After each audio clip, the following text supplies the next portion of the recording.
Essa aí é a famosa perdiz da Virgínia, conhecida como Bob White ou codorna americana.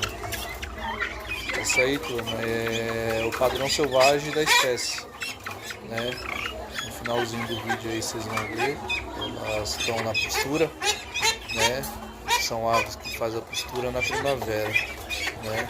Vocês vão ver o ninho aí com alguns ovos. É isso aí, turma.